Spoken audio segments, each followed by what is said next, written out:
Une mue de cobra trouvée près d'une maison, signe qu'un dangereux serpent rôde alentour. L'animal reste invisible, et pourtant il est là, quelque part. Terrorisés, les villageois ont appelé Abdallah au secours, comme toujours.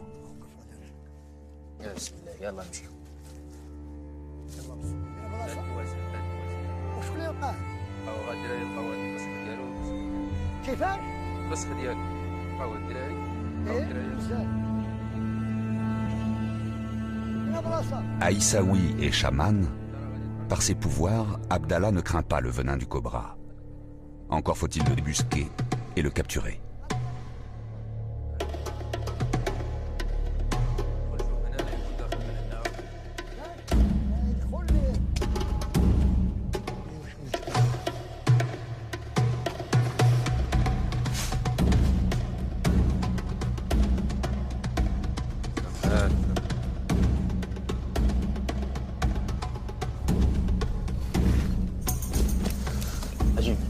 Viens par là, il est là. Il est là.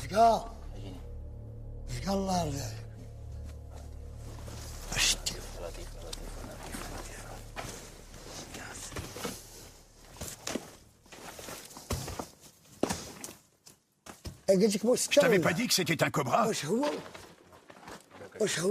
lui ou pas? Ça, c'est un cobra. Hein? Un cobra.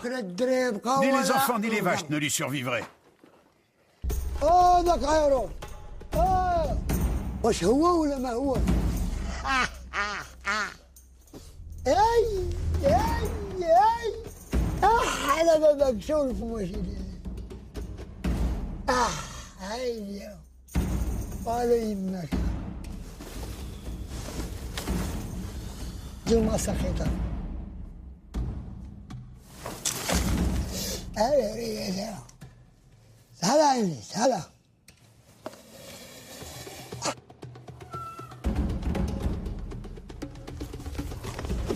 اقول وليدي تختلك Eh ben mon petit gars, tu veux voir mes cheveux? Tu me cherches là, hein? واش نقدر نجيب معاك يا قران Pour qui tu te prends? هذاك الفم الابيض Ah, cette gueule de la mort. لا غير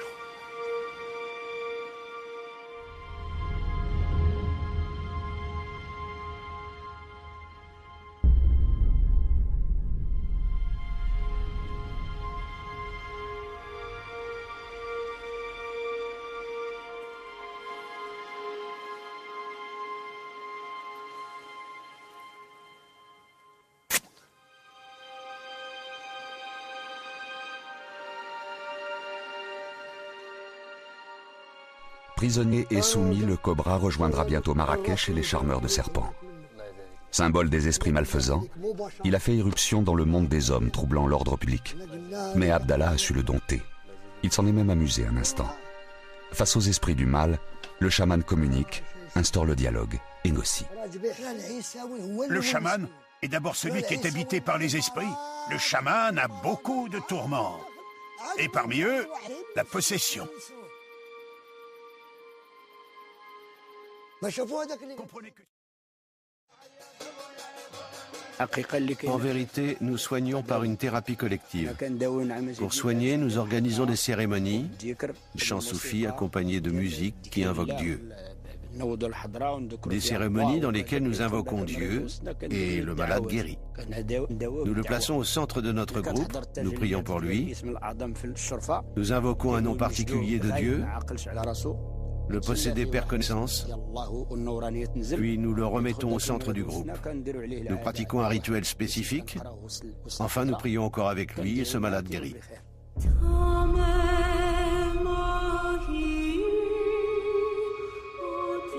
Sous cette djellaba rayée se cache Brahim. C'est ainsi que nous appellerons ce jeune homme de 25 ans, pharmacien et père de 2 petits-enfants. Par pudeur ou par peur, Brahim ne souhaite pas dévoiler son visage. Ce soir, Hadj Abdelmoula et quelques initiés se sont réunis pour le soigner.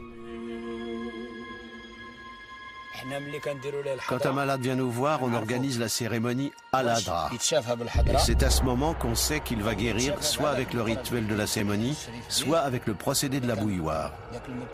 Si celui qui l'a possédé est fait de feu, on guérira le malade avec la bouilloire.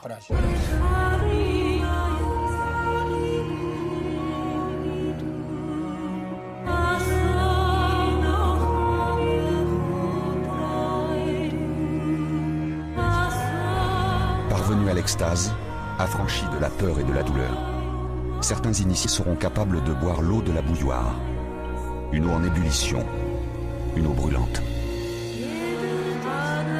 À peine versée dans la bouche, ils peuvent refroidir cette eau instantanément et la recracher au visage des malades. Investis du pouvoir suprême, ils vont faire circuler par la salive la baraka du saint.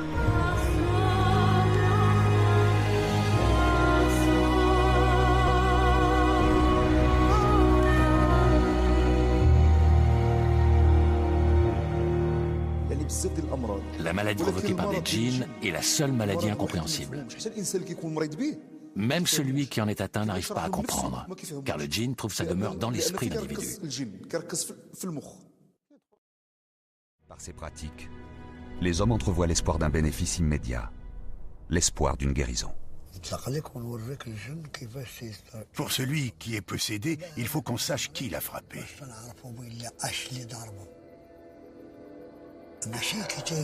On l'emmène chez nous, à l'endroit où l'on prépare notre rassemblement. Par exemple, notre rassemblement est organisé chez un malade. Cette nuit, on saura qui a frappé le possédé. Et qui nous montrera ce djinn? C'est la flûte.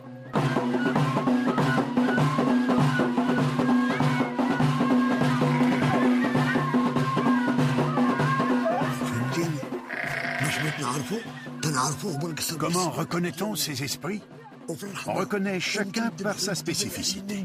Et tous les sacrifices qui sont présentés sont en leur honneur.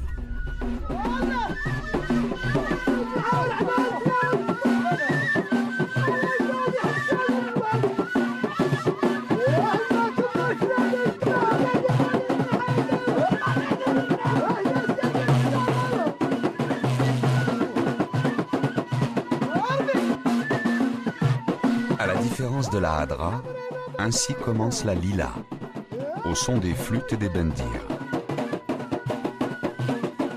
Lentement, Saïda apprend à se familiariser avec les entités qui sont en elle, à nouer un dialogue avec elles. Alors, seulement, elle franchira l'abîme, passant de l'état de possédé frappé par les esprits à celui d'illuminé. Investie par l'esprit, Saïda se met à parler. Elle laisse échapper des intuitions, des prophéties, une parole inspirée que les hommes vont écouter. En fait, quand j'entends les flûtes, mon cœur et mon corps subissent une sorte de tonnerre. Mon esprit s'en va. Où il est, Dieu seul le sait. Mais en tout cas, je perds la raison.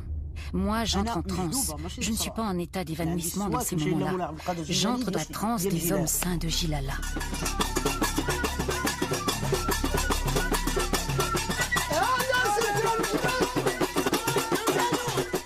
Abdallah, comme tous les chamans au Maroc, est un fakir. Ce soir, démonstration sera faite, car les pouvoirs de chaman sont immenses. Face au renoncement, à la vie d'errance, le corps ne peut être une entrave. Mieux encore, dans un état d'extase, le chaman ne craint ni le fer ni le verre. Un voyage au-delà des frontières de la douleur et du mal.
Abdeltif est un être à part. Ancien pensionnaire de la Zaouïa de Bouya Omar, Abdeltif est aujourd'hui guérisseur. Frappé lui aussi par des esprits, il a su les dompter pour s'en faire des alliés au service des possédés. Le djinn existe, c'est une évidence. Moi-même, je suis possédé par un djinn. Mais moi, je peux m'en passer. Je peux m'en passer, je ne l'invoque jamais. J'ai recherché les vertus de l'affect qui me manquaient et ce sont elles qui m'ont guéri. Voilà la raison pour laquelle je soigne les gens avec ce qui m'a soigné. Disons plutôt que j'y contribue, car seul Dieu guérit les êtres. J'avais des problèmes liés à l'affection et à la tendresse. Et là où manque l'affection et la tendresse, je ressens le besoin d'agir. Je sublime la tendresse et l'affection. Mais beaucoup de gens n'ont pas de place pour elles.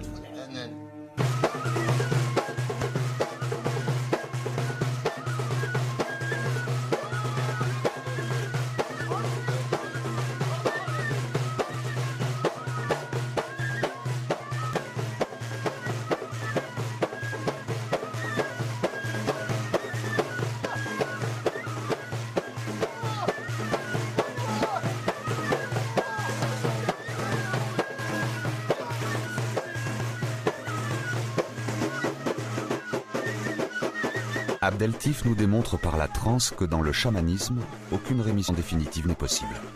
Les génies sont des créatures ambivalentes et versatiles, parfois bonnes, parfois mauvaises.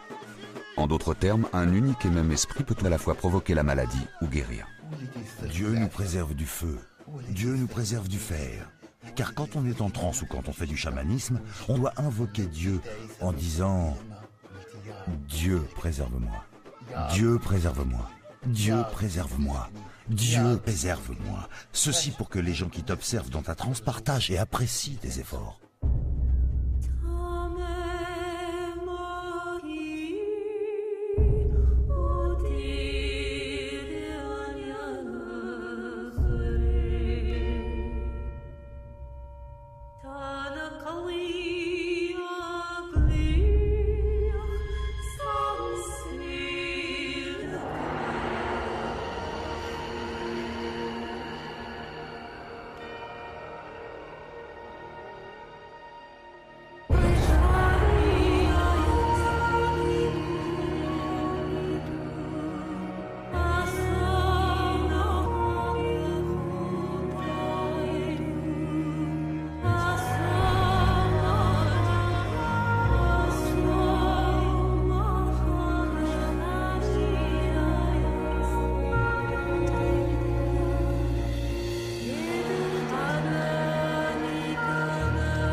Brusquement, Sida lâche prise, laissant monter l'esprit qui est en elle.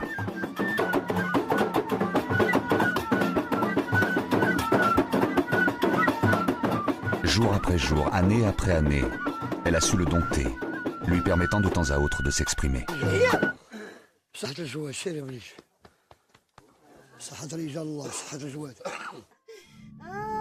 À l'image du chaman contraint de guérir les hommes, Saïda devra nourrir jusqu'à sa mort les esprits qui la possèdent. Tel est le prix qu'elle devra payer pour retrouver la sérénité et l'apaisement. Venez à nous, hommes de Dieu. Venez à nous, hommes saints. Au nom du Coran, de la Torah et des évangiles. Il sait tout de chacun d'entre nous. Il est omnipotent.